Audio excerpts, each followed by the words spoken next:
ദൈവത്തിൻ്റെ വചനം ഒരു മനുഷ്യൻ്റെ യഥാർത്ഥ ശത്രു ആരാണെന്നും എന്തൊക്കെയാണെന്നും അതിനെങ്ങനെ മറികടക്കണമെന്നും നമ്മളെ മനസ്സിലാക്കി തരുന്നുണ്ട്.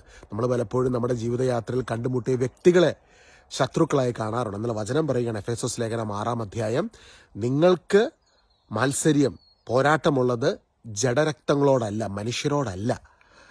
ഇത് മനസ്സിലാക്കണം. ഫസ്റ്റ് ഓഫ് ഓൾ നമ്മൾ മനസ്സിലാക്കേണ്ട ഒരു സ്പിരിച്വൽ ട്രൂത്താണ്. നമുക്ക് പോരാട്ടമുള്ളത് മനുഷ്യരോടല്ല. പലപ്പോഴും നമ്മൾ മാനുഷികമായി വെറുപ്പും വിദ്വേഷവും ഉള്ളിൽ കൾട്ടിവേറ്റ് ചെയ്യാറുണ്ട്. ഇന്ന് അങ്ങനെ കൾട്ടിവേറ്റ് ചെയ്യുന്നുണ്ടെങ്കിൽ ഈശോയുടെ വചനം നമ്മളെ അതിൽ നിന്ന് പുറത്തു വരുവാൻ സഹായിക്കും. ദുഷ്ടാരൂപിയുടെ പ്രവർത്തനങ്ങൾക്കെതിരെയാണ് നമ്മൾക്ക് പോരാട്ടമുള്ളത്. എന്നാൽ ഇവിടെ നമ്മൾ തനിച്ചല്ല. ഇത് മനസ്സിലാക്കണം, ശ്രദ്ധിച്ച് കേൾക്കണേ. നിങ്ങൾ യേശുവിൻ്റെ ശരീരത്തിൻ്റെ ഭാഗമാണ്. ക്രിസ്തുവിൽ നിങ്ങൾക്ക് അവയുടെ മേൽ വിജയം നേടുവാൻ കഴിയുന്നു. കാരണം ക്രിസ്തു ക്രൂശിൽ ഈ ദുഷ്ടാരൂപികളുടെ മേൽ വിജയം നേടിയതാണ്. അതുകൊണ്ട് തനിച്ചല്ല. നിങ്ങളൊരു ഒരു അസ്വസ്ഥപ്പെടുത്തുന്ന സാഹചര്യത്തിലൂടെ ഇന്ന് കടന്നു പോകുന്നെങ്കിൽ ചില വ്യക്തികളിലൂടെയാകാം, ജോലി സ്ഥലത്തോ വീട്ടിലോ എവിടെയെങ്കിലും ഒക്കെ. അതിനെ നേരെ ഈശോയുടെ കുരിശിലോട്ടിലേക്ക് കൊണ്ടുവരിക.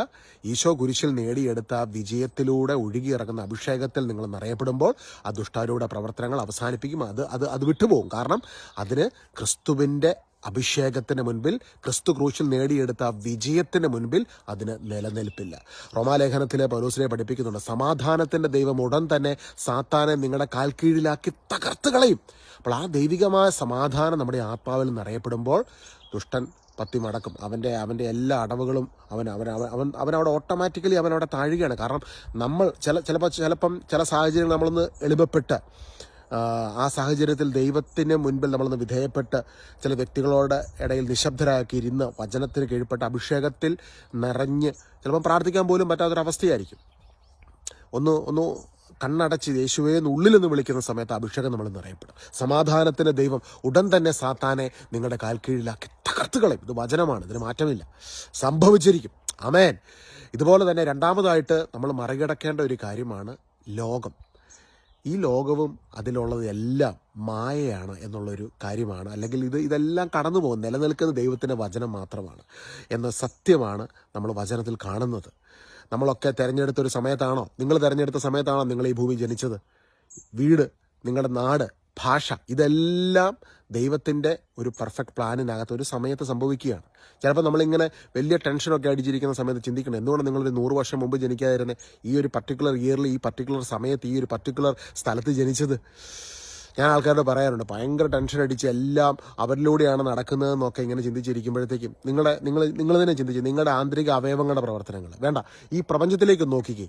ഒരു ഉൽക്ക വന്ന് വീണാൽ തീരാവുന്നതേ ഉള്ളൂ, അല്ലേ? പക്ഷെ ഇതെല്ലാം ഒരു ഡിവൈൻ പ്രൊട്ടക്ഷൻ അകത്തങ്ങ് പൊക്കോണ്ടിരിക്കുകയാണ് നമ്മളെല്ലാവരും. ഇവിടെ ലോകത്തെ നമ്മളെ സ്നേഹിക്കുന്ന ദൈവത്തിൻ്റെ വചനം, ആ ദൈവത്തെ യേശുക്രിസ്തുവിനെ രുചിച്ചറിയുന്നതിലൂടെ, യേശുക്രിസ്തുവിൻ്റെ ആ സ്നേഹം അനുഭവിക്കുന്നതിലൂടെ, യേശുക്രിസ്തുവിലൂടെ ഈ ലോകത്തെ മറികടക്കുവാൻ കഴിയുകയാണ്. ഇവിടെ നമ്മളെ പിടിച്ചു നിർത്തുന്ന ഏറ്റവും വലിയ സത്യം, നിന്നെ സ്നേഹിക്കുന്നൊരു ദൈവമുണ്ട്, നിന്നെ കരുതുന്ന ഒരു ദൈവമുണ്ട്. നിനക്ക് വേണ്ടി അവസാനത്തുള്ളി രക്തം വരെ നൽകി പടഞ്ഞ് ക്രൂശിൽ മരിച്ച ആ ദൈവത്തിൻ്റെ സ്നേഹത്തിൻ്റെ ഗാഥ, ആ ഗീതമാണ്, ആ പ്രേമം, ആ സ്നേഹമാണ്, നിന്നോടുള്ള സ്നേഹമാണ് കുരിശിൽ വെളിപ്പെടുത്തിയത്. ആ സ്നേഹത്തിൽ നിറഞ്ഞ് ഈ ലോകത്തെ നീ മറികടക്കണം. അതുകൊണ്ടാണ് 1 യോഹന്നാൻ 5-ാം അധ്യായം 5-ാം വാക്യത്തിൽ നമ്മൾ കാണുന്നത്, യേശുവാണ് ദൈവപുത്രനെന്ന് വിശ്വസിക്കുന്ന ഏതൊരുവനും ലോകത്തെ കീഴടക്കുന്നു. ദൈവസമക്ഷം നമ്മൾ പ്രവേശിക്കുമ്പോൾ, ഈ ഭൂമിയിൽ നിന്ന് കർത്താവ് നൽകുന്ന നിത്യതയിലേക്ക് പ്രവേശിക്കുമ്പോൾ, ലോകത്തെയും സാത്താനെയും നമ്മുടെ ജഡത്തെയും മറികടന്നുകൊണ്ടാണ് ആ നിത്യജീവനെ നാം പുൽകിയിരിക്കുന്നത്, അല്ലെങ്കിൽ പുൽകുന്നത്. നിത്യജീവൻ എന്നുള്ളത് ക്രിസ്തുവിലായി പുതിയ സൃഷ്ടിയായി വീണ്ടും ജനിച്ചൊരു വ്യക്തിക്ക് ഓൾറെഡി സ്റ്റാർട്ടഡ് ആണ്, ക്രിസ്തുവിൽ തുടങ്ങിയിരിക്കുകയാണ്.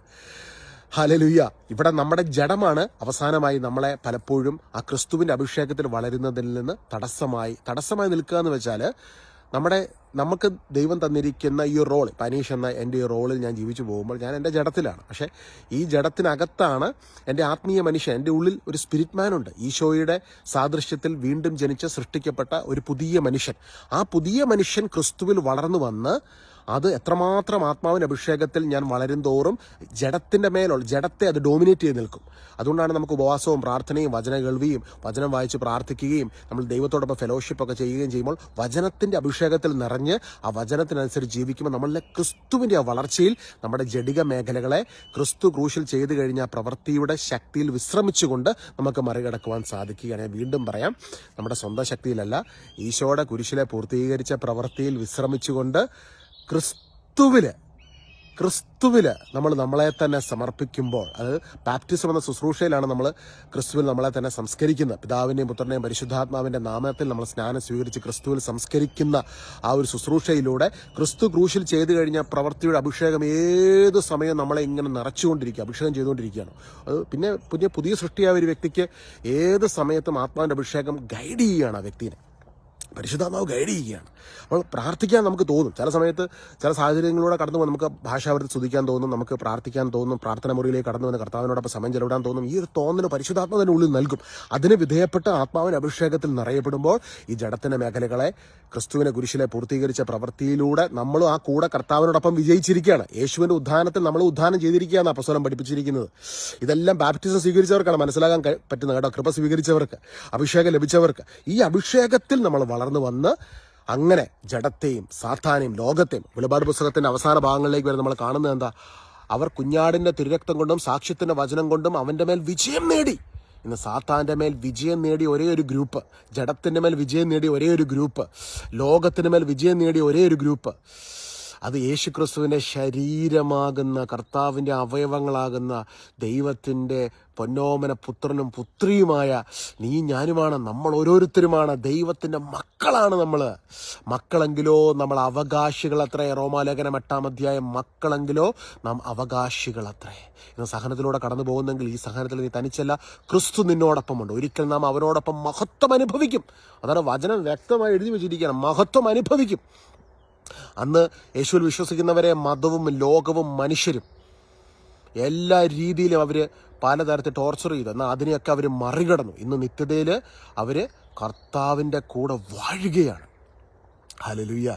ഈശോ എന്ന എൽഡർ ബ്രദറായിട്ടാണ് പൗലോസ്ലീഹ ലേഖനങ്ങളിലെ ചില സ്ഥലങ്ങളിലൊക്കെ നമ്മളെ ഈശോനെ പരിചയപ്പെടുത്തുന്നത്. കാരണം എന്താണെന്നറിയാവോ? ഈശോ ലോകത്തെയും ജഡത്തെയും സാത്താനെയും പരിപൂർണമായി പരാജയപ്പെടുത്തിയ ആദ്യത്തെ മനുഷ്യനാണ്. ഒന്നും കൂടെ ഞാൻ വീണ്ടും പറയാം, ലോകത്തെയും ജഡത്തെയും സാത്താനെയും പരിപൂർണമായി പരാജയപ്പെടുത്തി. ആദത്തെ ദൈവം സൃഷ്ടിച്ചു, ദൈവം തന്നെ ഛായയിലും സാദൃശ്യത്തിലും. എന്നാൽ ദൈവത്തിൽ നിന്ന് അകന്നുപോയ ആ മനുഷ്യൻ പിന്നീട് ദൈവത്തിൻ്റെ സ്വപ്നം ഈ ഭൂമിയിൽ നടക്കുന്നത്, അതിൻ്റെ പരിപൂർണതയിൽ വെളിപ്പെടുന്നത് യേശു ക്രിസ്തുവിലൂടെ നമ്മൾ വീണ്ടെടുക്കപ്പെടുന്നതിലൂടെയാണ്. യേശു ക്രിസ്തുവിലൂടെയാണ് ആ വീണ്ടെടുപ്പ് സംജാതമായിരിക്കുന്നത്. ലോകത്തെയും ജഡത്തെയും സാത്താനെയും പരിപൂർണമായി പരാജയപ്പെടുത്തിയ യേശു ക്രിസ്തുവിൻ്റെ മഹത്വം ഇന്ന് നമ്മൾ ഓരോരുത്തരിലും നിറയപ്പെടുമാറാകട്ടെ. ആമേൻ.